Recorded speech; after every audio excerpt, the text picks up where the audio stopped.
Alors, le résultat d'apprentissage aujourd'hui était de voir la translation verticale et horizontale chez les relations linéaires. C'est peut-être pas un concept que vous voyez super souvent avec des relations linéaires, mais c'est un précurseur pour ce que vous allez voir en 10e année avec les paraboles. Donc, c'est important de quand même comprendre qu'une translation, c'est un déplacement d'une forme ou d'une relation, okay? Ou une fonction, si tu veux. Et tout ce que ça veut dire, c'est que ça veut dire que tu bouges. Ça ne veut pas dire que tu traduis, parce que ça serait un anglicisme total. Une translation, c'est un mouvement, un déplacement. Fait que si on regarde à une petite définition que vous avez déjà vue, parallèle, vous avez vu ça à l'élémentaire sans doute. Quand on parle de deux droites qui sont parallèles dans le plan cartésien, en gros, le truc, c'est qu'ils ont le même taux de variation. Donc, aussitôt qu'ils ont le même taux de variation, ces deux droites qui sont parallèles. Donc, l'exemple 3x plus 2 et 3x moins 5 sont parallèles, même s'ils n'ont pas la même valeur initiale, parce que le taux de variation est le même. C'est toujours ça que tu regardes pour voir est-ce que ces deux droites-là sont parallèles. Bien, tu dois regarder à la pente ou le taux de variation. Je vais utiliser majoritairement Desmos parce que vous allez avoir accès à Desmos pour vos évaluations ainsi que votre testing provincial. Donc, je veux vraiment qu'on voit visuellement qu'est-ce qui arrive. Parce que là, c'est un chiffre complet de ce qu'on a fait à date. On disait, OK, identifie ta valeur initiale, identifie ton taux de variation.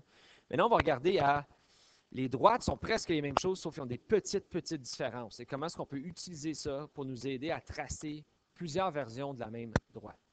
Donc, la première droite que je vais tracer, c'est y égale à 2x. Fait que y égale à 2x, ce serait ce qu'on appellerait une fonction de base ou une droite de base, d'où ce que est une variation directe, elle part de 0, sa valeur initiale est 0.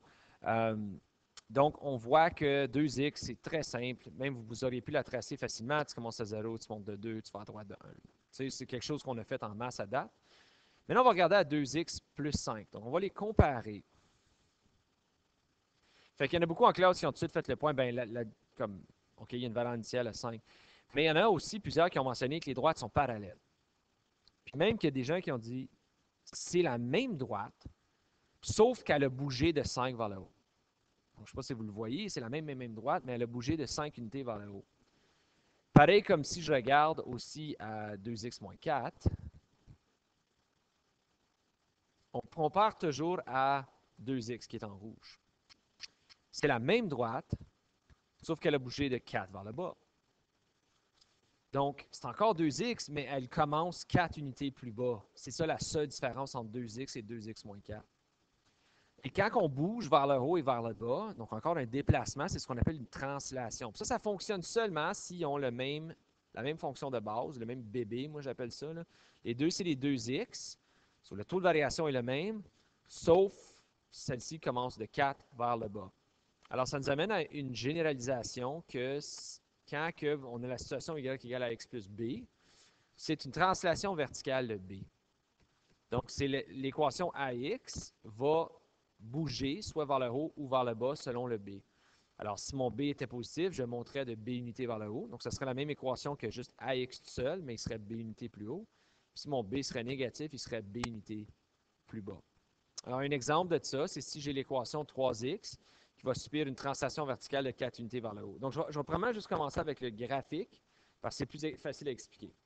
Si je voulais faire juste 3x, je vais l'effacer après, mais ça commencerait à 0 parce que j'ai une valeur initiale de 0. Ça monterait de 3, ça irait à droite de 1. Donc ça, là, je vais le faire vite fait là, avec mon crayon. Ce n'est pas une droite exacte. Là. Ça, ce serait 3x. Mais moi, je veux la droite 3x qui a subi une translation verticale de 4 vers le haut. Donc, le truc, c'est de dire, OK, c'est la même droite, sauf qu'elle va bouger de 4 vers le haut.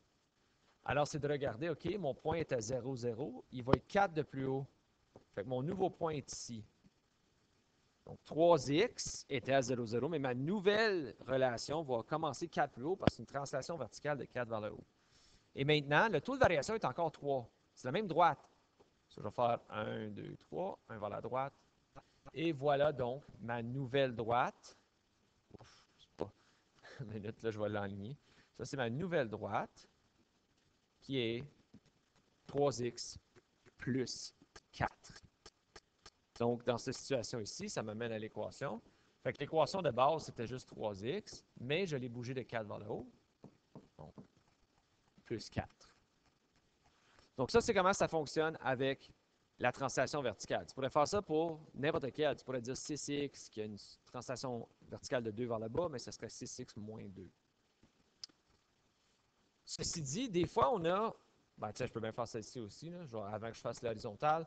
Donc là, j'ai 3x, mais qui a subi une translation verticale de 2 vers le bas. Donc encore ton équation, c'est 3x qui va être transformée. Donc 3x, 2 vers le bas, donc elle descend de 2 unités. Si je veux faire le graphique, bien, de base, 3x aurait commencé à 0. Mais là, il commence de 3 vers le bas. Il va commencer ici. De 2 vers le bas. Et encore, là, je trace comme si c'était n'importe quoi. Je trouve ma prochaine coordonnée en faisant 3 vers le haut, 1 vers la droite. Et voilà. Donc ça, c'est 3x moins 2.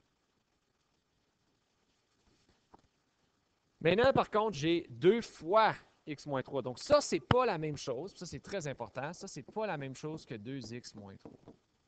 On a vu ça dans notre module d'algèbre que fallait que tu distribues le 2. OK? Donc, c'est pas la même chose que 2x moins 3 du tout, parce que le 2 doit multiplier tout.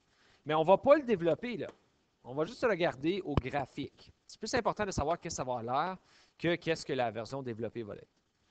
Donc, j'avais 2 fois, 2 fois x moins 3. Oh, je l'ai rendu non visible. OK. Donc, on voit 2x en rouge, 2 fois x moins 3 en bleu. Donc là, les gens encore, vous avez fait le commentaire, sont parallèles. Il y en a beaucoup qui ont mis l'emphase sur le 6 ici, là, mais on ne voit pas de lien entre l'équation et ça. Mais il y en a qui ont fait le lien entre ça et ça. Donc, on a vu que si j'avais le 2 fois, le x moins 3 était entre parenthèses, la droite, c'est la même droite que 2x, sauf elle a bougé de 3 vers la droite. Là, ça mêle les gens là, parce que c'est x moins 3. J'avoue que c'est mêlant, mais il y a une logique derrière l'abscisse à l'origine pour ça. Mais ce n'est pas important pour tout de suite. Tout ce qui est important, c'est de noter que quand c'est x moins quelque chose, on a bougé vers la droite. Pareillement, si je regardais 2 fois x plus 2, encore le x plus 2 entre parenthèses, on voit qu'il a bougé de 2 unités vers la gauche. Donc, on était à 0, 0, il a commencé à moins 2, 0.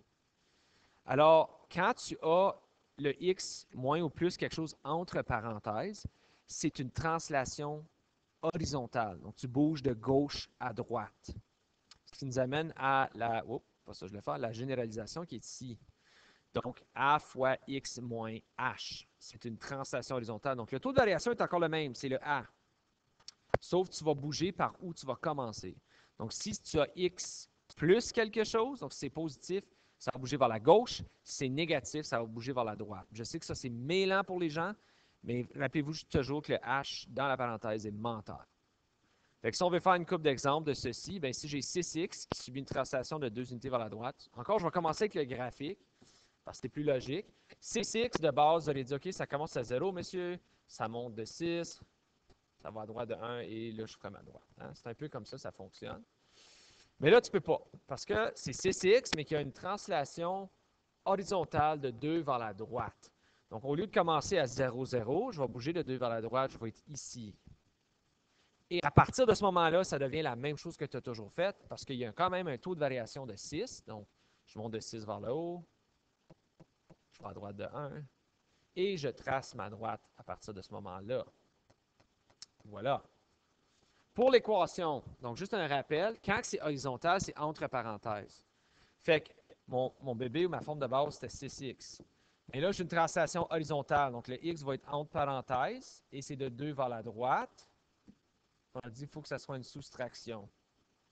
Si c'est vers la droite. Donc, c'est 6 fois x moins 2 parce que c'est une translation qui est horizontale et non verticale.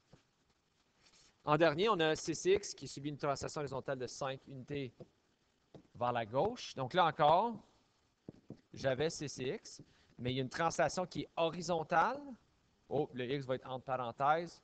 5 vers la gauche, c'est un plus. Donc c'est 6 fois x plus 5.